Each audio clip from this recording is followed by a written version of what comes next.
Hey mages, welcome to today's MTG Arena video. Today we're going to be looking at the tier 1 best of 3 decks, the best that there is in the current meta. These decks are all performing really well. They're the ones that you play to get to Mythic and the ones that are being played in Mythic at the moment, and all different stages for everyone trying to get up there. So without further ado, let's go and take a look at the decks. But before we get there, I can just say if you really like the videos, subscribing really does help. Currently there's about 85% of people that are watching the videos aren't subscribed, so if you can lower that gap, we can really start reaching our goals. If you enjoyed the video as well, give that press a like as well. But anyway, let's get on to today's decks. So as I said, these decks are all best of 3 decks. We do concentrate quite a lot on best of 1 of these, so I thought, it's a bit unfair leaving the best of 3 players out. And the first deck that we're looking at is this really cool meta deck. It is Rakdos Discover. So Discover is exiling cards from the top of your library until you exile a non-land card with mana value whatever is less. So this is Discover 5 with the Trumpeting Carnosaur. 5 or less, you may cast it without paying its mana cost or put it into your hand. Rest in the bottom in the random order. Now, this is a really, really strong mechanic. We have cards, previous things like Cascade that were really good. Discover 5 for me in Standard is very, very powerful. So I'm not surprised that this Rakdos deck is seeing, getting lots of wins and being in the top meta at the moment. This is one of the cards that is just great for it. Trumpeting Carnosaur. This has Discover 5, like I just spoke about. It's a big 7/6 trampling dinosaur. And with the Discover 5, it does mean 5 or less. Everything underneath this is 5 or less. And we have some absolute powerhouses in this deck. Bonehorde, Dracosaur, 5/5 flying first strike that potentially can make 3/1 dinosaur creatures as well. You get tokens, has probably the best card in Standard. Sheoldred the Apocalypse in there as a 3/of as well. You can maybe chain into Geological Appraiser, which when it enters the battlefield you get to cast it. You have Discover 3 as well. So then you look at going down for the 3 drops. Gix, Praetor. We also have Preacher of the Schism in this as well, which is one of my favourite cards when it was spoiled from this set. I just love it. It's a 3 mana 2/4 Death Touch. Can block for days, attacks player with the most life or tied most life. You get to create vampire tokens. It just does a lot for 3 mana, and I love that this is in this deck and doing some work, because as you can see, I find if you watch previous videos, I hadn't pulled a single Cavern. I bit the bullet. I finally crafted my Cavern of Souls because so many decks are just running this, and this deck was, and I wanted to give it a try, and it was really, really strong with this. Now, obviously in this type of deck, this is brilliant in like the tribal decks if you're playing like vampires, full-on vampires, stuff like that. But you really want stuff like the dinosaurs for me is what I've been naming with Cavern of Souls, because I don't want these really countered when they come in. So that was my choice to do that as well. But you can obviously see what you've got in your hand at the time and what you want to name with the Cavern, and obviously you can name multiples with it as well. Just choose different creature types. What else is in this deck? Well, we know that Rakdos runs really good removal. The Cruelty of Gix is another good card in there, but we've got Cut Down as a couple of. It runs a single Anoint with Affliction as well. Couple of Go for the Throat. Nice removal. Although recently when I've been playing Go for It, I've been coming against Artifact decks, so maybe that's just unlucky. We know how good this card really, really is. So if we have a look at the stats as well, 26 creatures, 9 non-creatures in the main board. CMC average 3.3, so yeah, it is a mid-range deck with 25 lands in there as well. What else is in there? Deep Cavern Bat. Love this card. Really strong uncommon. Comes in, you look at a target opponent's hand, exile it until they have to use their removal on this. So you can either slow down the ramp against the domain decks or anything like that, potentially turn 2, or, take something really strong in mono red. But likelihood is that they're just going to zap it and then kill it. But it does mean they have to use removal on your creature and then replay their card. And this has flying and life thing. So if it stays on for a little bit, you get to just tap away and gain a little bit of life. Also has Extract the Truth in there. Target opponent reveals a hand, choose a creature, enchantment, or planeswalker. Or you can make opponent sacrifice an enchantment. And that's like opposing Gix players, and there's plenty wedding announcements, there's plenty of stuff exactly that this can really hit. And so yeah, in there's a one-off, and done a bit of work when I've drawn that one as well when I've been playing and practicing with this deck. It also runs Gix, the Praetor, 3/3. When this deals combat damage to one of your opponents, you may pay 1, draw a card, pay 1 life. Sorry, not pay 1. It'd be amazing if it was pay 1, but it's pay 1 life, which is still good because you can be tapped out, so probably better to be honest. Also has a 7. I've never done the 7, discarding X cards, exile the top X cards, target person alone. I've never actually got to do it. I suppose late game this is quite strong. So let me know if anything if you've done that and if it's been good for you doing it. But to me, just as that 3/3 creature and having that ability of paying 1 life and drawing card when you deal damage is very strong. Legendary creature, but it's in there as a 2/of. Spoke about how good Shelly is. Great to discover into. It's a win con all in its own. It really is. Doesn't really ever need to attack. It just drains your opponent. And against the card drawing decks of the control decks, this is where this will thrive as long as it's kept on the field. Land base, all the different lands, Blackcleave, Clears Ridge, all the rare lands. Does run 4 Restless Vents as well. This can turn into a 2/3 red insect creature with menace, so good way to get another card. And when it attacks, you may discard a card and draw a card. So this is a really good creature land for the deck. Spoke about the Cavern of Souls. Has the channel lands Sokazuna and Takenuma as well. Getting creatures back, getting one of your good creatures back is another good thing. And you have that reanimation as well with Cruelty of Gix. So has a lot going on in it. The Discover is really powerful and it has some real big beta creatures. If we have a look at the sideboard in there, various different removal, cut down is added in more Anoint Affliction, and we've got Go for the Throat in there. Brother's End, good against the aggro decks. Anything like that. You can bring your Duresses in against control decks and anything that you find might be hard for these colours to deal with, you bring your Duress in to get rid of that. And for those heavy enchantment decks, you bring in more Extract the Truth as well. It does have Liliana the Veil, good against control decks as well. The discard really does help out. Just obviously don't bring these in against any kind of graveyard decks. And then it runs a single breach in there. Single breach. Oh, it will not stay there, will it? And it runs a Gix command, which is nice. But yeah, it will not see it because of the way it is. But it's got breach in there as well. So nice sideboard for different types of matchups. More removal for bringing in against the aggro decks. Stuff against control as well. But all in all, this is a really, really cool deck. Next deck in the top 5 meta decks in best of 3 is Domain Ramp. Domain Ramp, very good, has powerful top ends. Tracks are very, very sweet. Interestingly, this does not run Atali, this build, in the main board, which I think is very interesting. It does run 3 of the Atraxas, and then we'll go for the Herd Migration as its win con. And Nissa, in there as a single one-off, but did the big -7, which I've done a few times when I've played this. Given the +1/1 for each forest is like an over-win, and then it just keep +1. The +1 on this is the strongest of all. Just making those horror creature tokens with the loyalty is just massive. It's +1, not even a minus. Just getting a huge creature is very strong. Up the Beanstalk, very powerful uncommon as well. Ends the battlefield whenever you cast a spell of 5 or greater, draw a card. Also, when it enters the battlefield, you get to draw a card. So great 2 mana. And then we go into these big spells.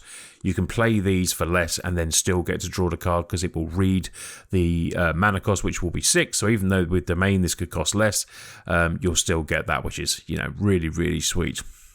Temporary Stomper to help with the ramp and then turn into a beatdown creature. It also has Angel of Wrath.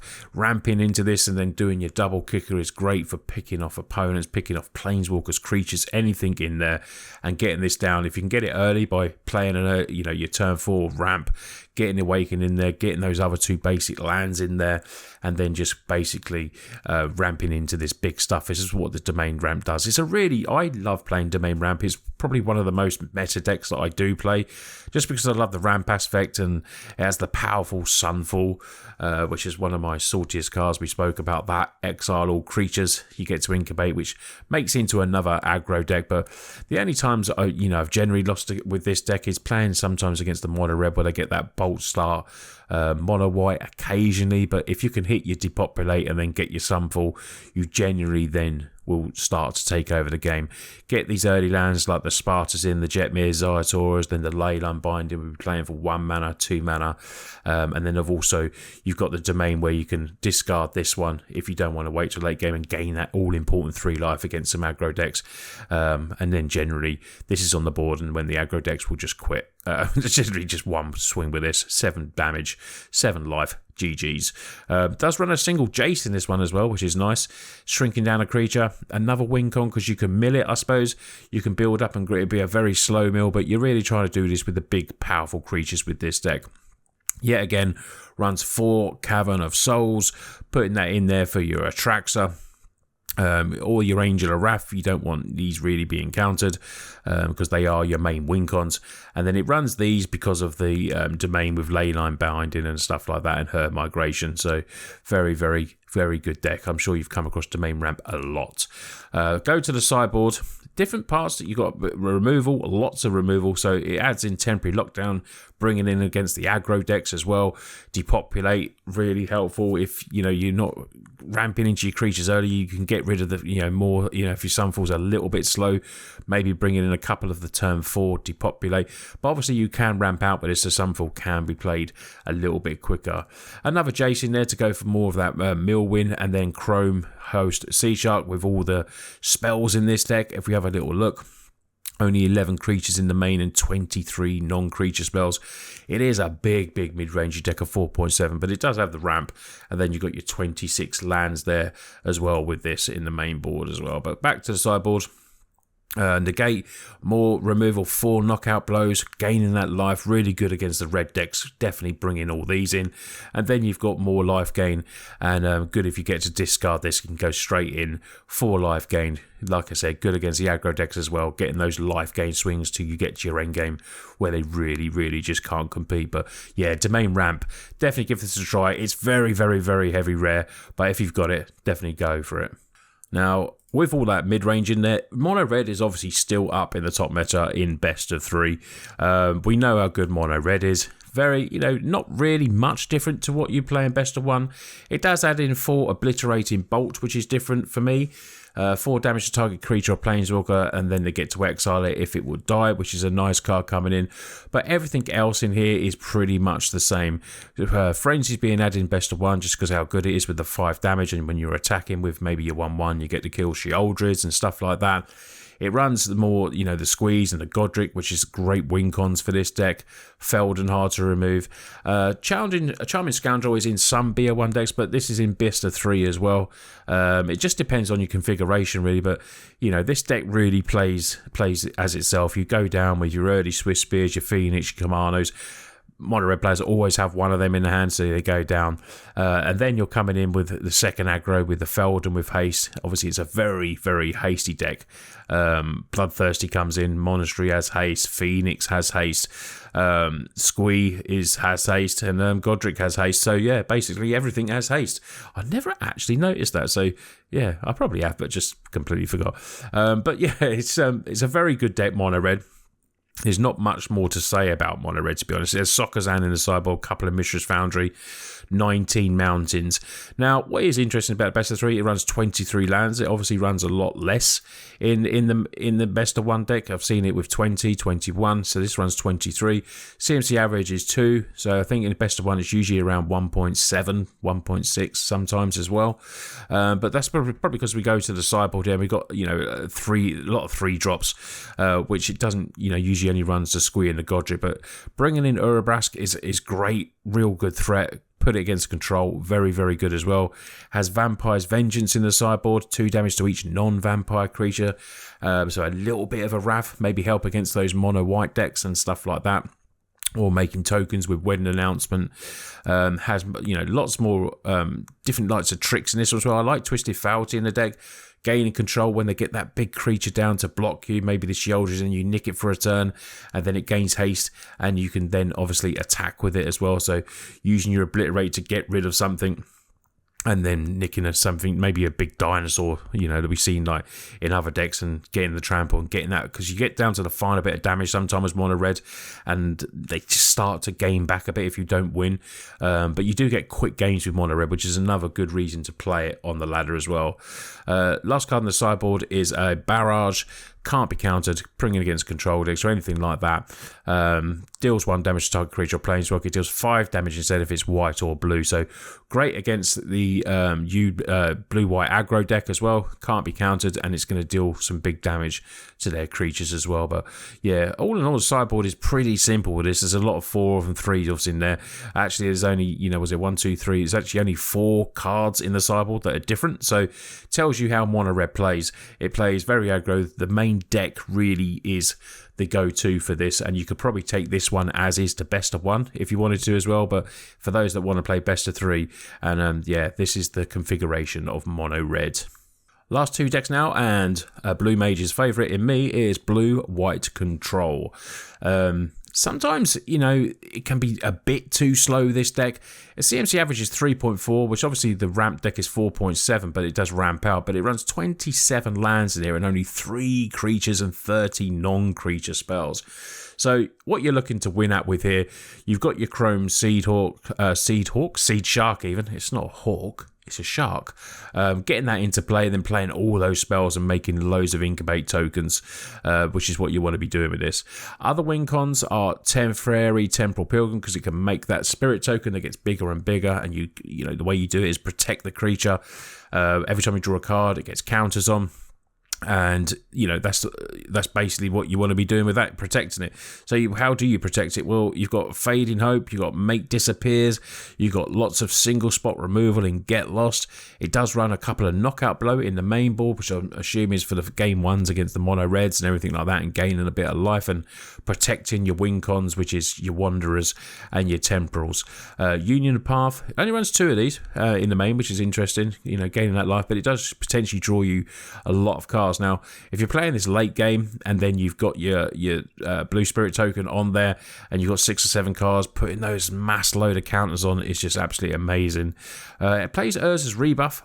I generally don't see this one played much, but interesting that it's in the bear. Counter target spell. It can also tap 2 target creatures, which I suppose if you haven't found your removal and you want to protect your Teferi or your Wandering Ember or just some big attack from some big Dino or Atraxa, then that will, you know, really, really help out.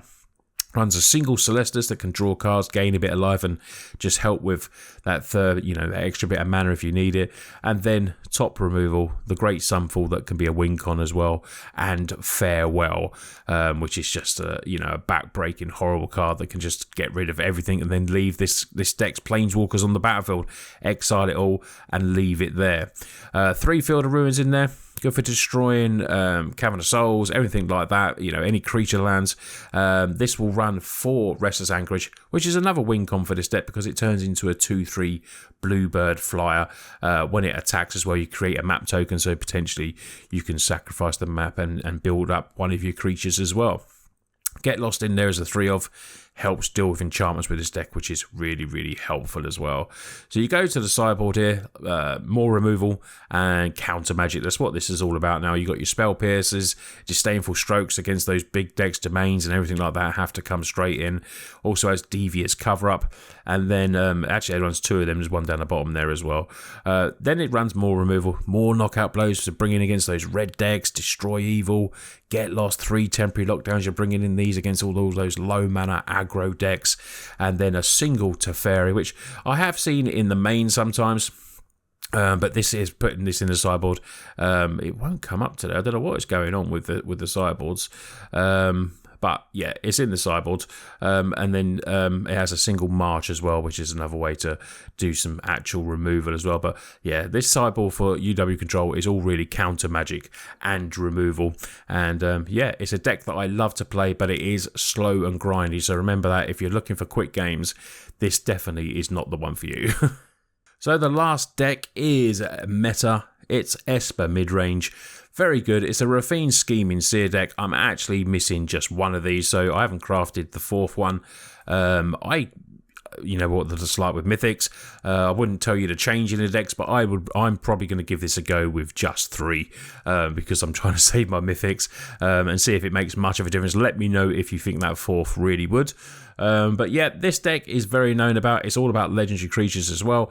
So running cards like Dennick, attacks graveyards, great turn 2 play, 2/3 lifelinker, really good against red decks. Obviously, which I'll say a lot of these things in, but a lot of these decks have to face down the mid-range decks they're fighting against. It's the aggro decks that they will struggle with in the first game anyway. So if you can get a cheeky win in the first game against them, generally second game you can take them down.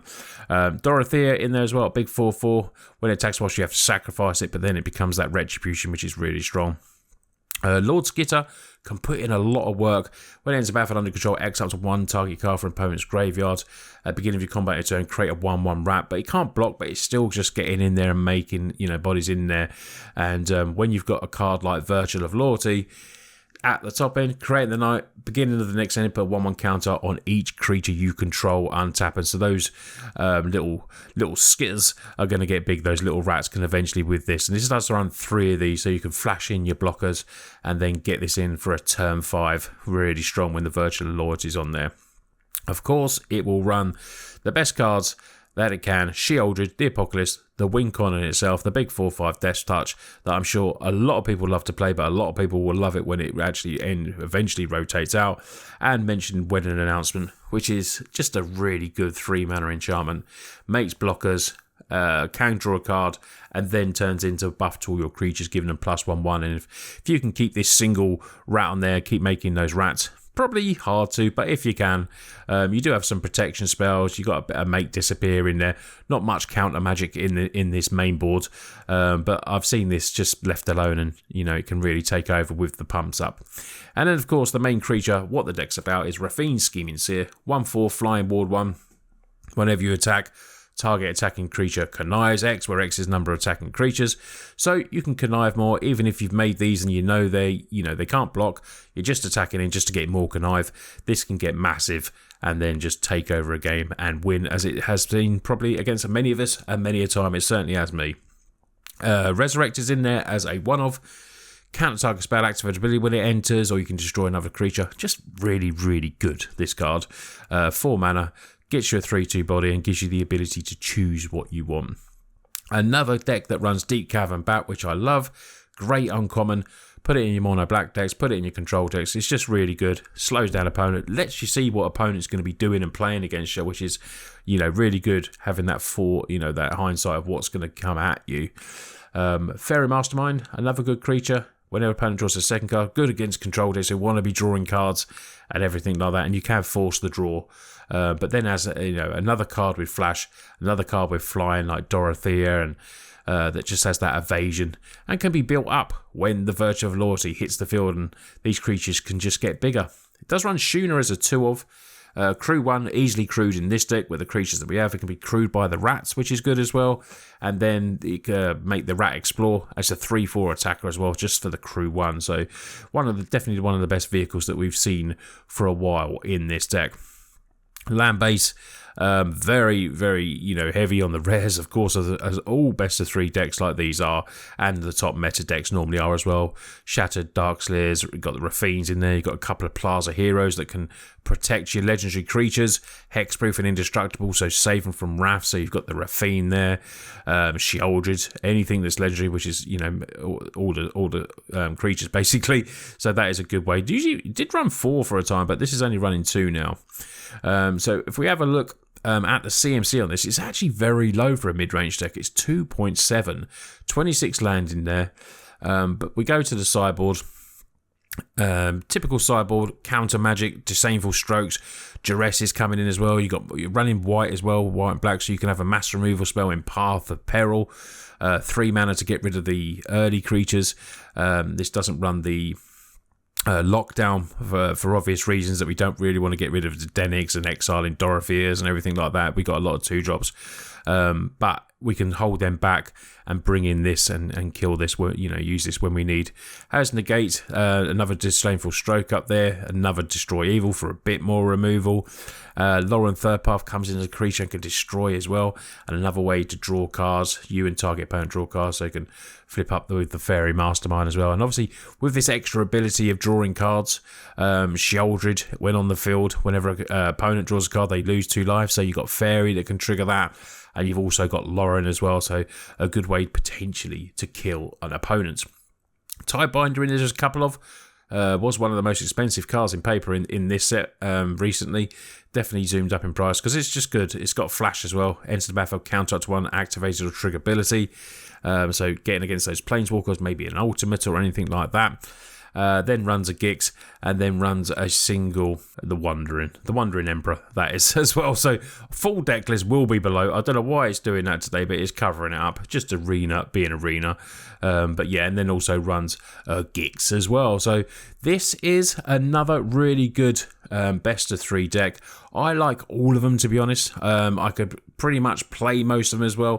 From my experience so far, I have enjoyed the Domain Ramp, obviously, as well. But to be honest, I really like the Discover deck, the first deck. That was just, it just goes off, and it's absolutely hilarious when it does. You just chain into stuff. Chaining into Sheoldred is really fun.